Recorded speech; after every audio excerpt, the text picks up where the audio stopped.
Hello everybody, my name is Bill Meng, and I'm currently a senior here at Valencia High School. So the question that I want to ask you all today is, are we slaves to our dreams? This is a question that I've asked myself for years now, because I want to be a concept artist.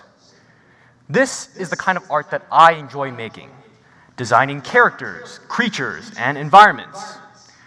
My passion is storytelling, world building, and I plan on pursuing that at an art college. And art colleges, they really don't care about your grades, your achievements, your awards. The only thing that they care about is how good you are at drawing.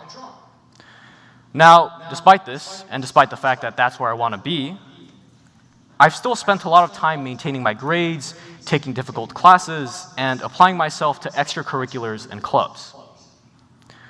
Now, while this all sounds great on paper, I've always struggled with this thought in the back of my head that this is all a waste of time.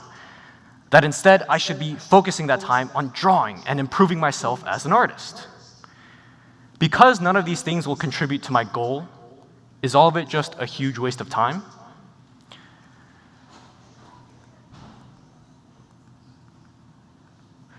We see this sentiment a lot with people in school. Whenever you're learning something, say like the quadratic formula, someone will inevitably ask the question, when am I ever going to use this in real life? And the answer to that question is, you won't.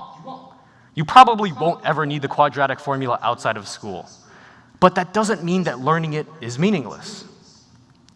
Doug Robertson, a teacher, once came up with the analogy that your favorite football player will never do a squat in game. So why do they do it so much in practice? Well, for the footballers, the point of the squats isn't to get better at doing squats or that they'll do it later in a game. The point of doing the squats is to simply exercise and train their body. And in the same way, learning itself is training for your brain. The things you learn, more often than not, are not as important as the process of learning itself. And in my situation, I've come to learn that even though my academic pursuits might not directly contribute to my dream, they will still, without a doubt, contribute to me as an individual. While it's true that taking all of those AP classes won't help me become a better concept artist, they will help me become smarter.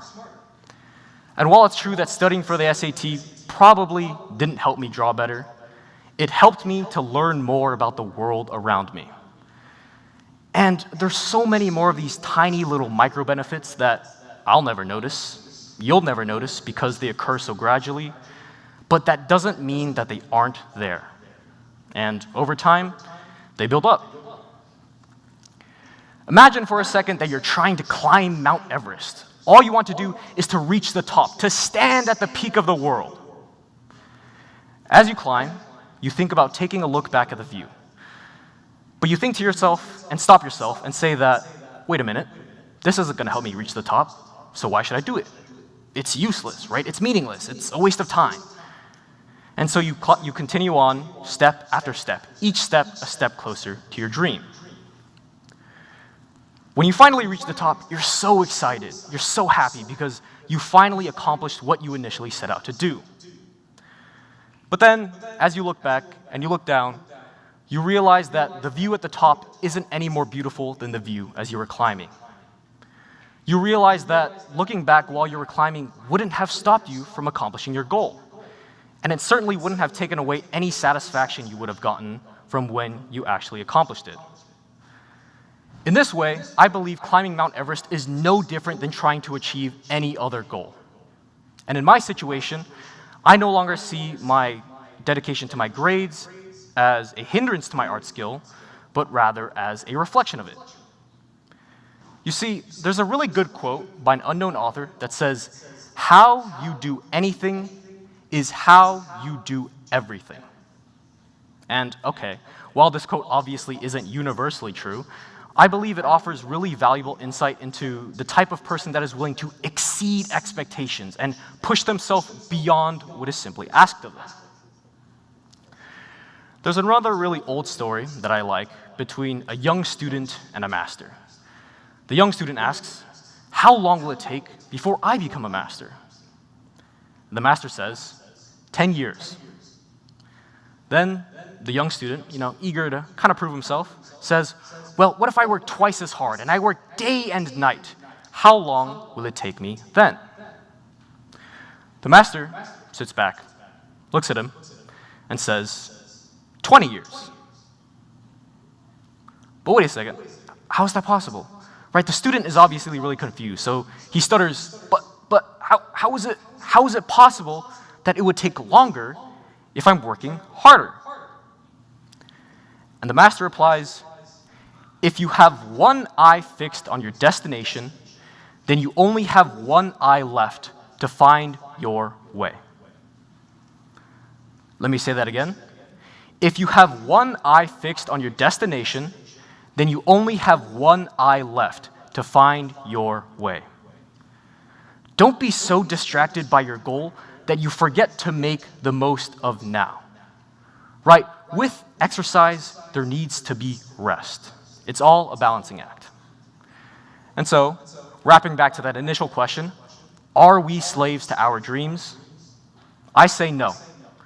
We follow our dreams not because we're forced to, but because we choose to. You shouldn't feel guilty about doing things that won't contribute to your dream, because your dream will always be there. But the current opportunities that you can take advantage of now will pass. So push yourself, test your limits, expand your horizons, do more than what is asked of you, and you will certainly be a better person than you were yesterday. Thank you.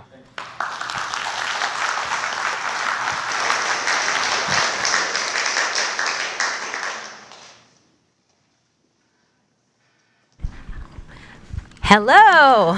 Well, that was our final speaker of the night, but we did have another contributor to this lovely event, and that was all of you.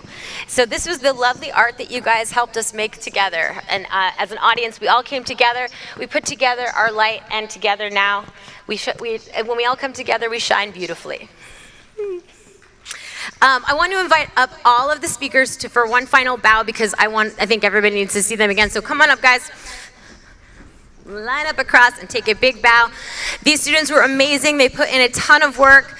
I can't tell you how amazing it was to work with them. They were so professional and prepared, and everyone should be super, super proud of them. So everybody, let's take one big bow together. Everyone smile and take a big bow.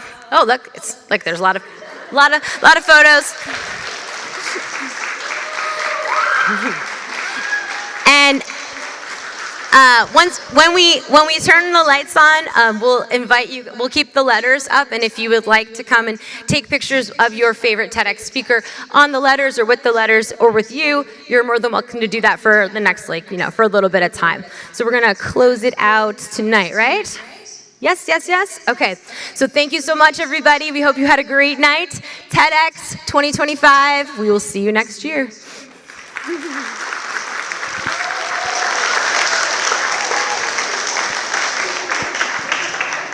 And then you're all welcome to come up and take pictures and whatnot. Oh, wait, sorry. One more thing.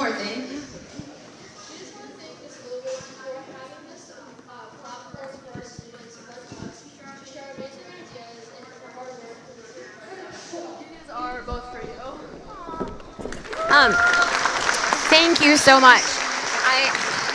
These are gorgeous, and I have to say though, I could not do this without the help of Lucy Ann Enomoto, Hershey Sangani, Elliot Fields, Kulpreet Kaur. We've had amazing students who have done this. Bill Meng, who designed our amazing set, and just all the people in the back are amazing mentor teachers. This is a group thing, and I really, really appreciate all of you for creating these wonderful people. So thank you so much. Thank you guys. So sweet. Okay. These are so pretty.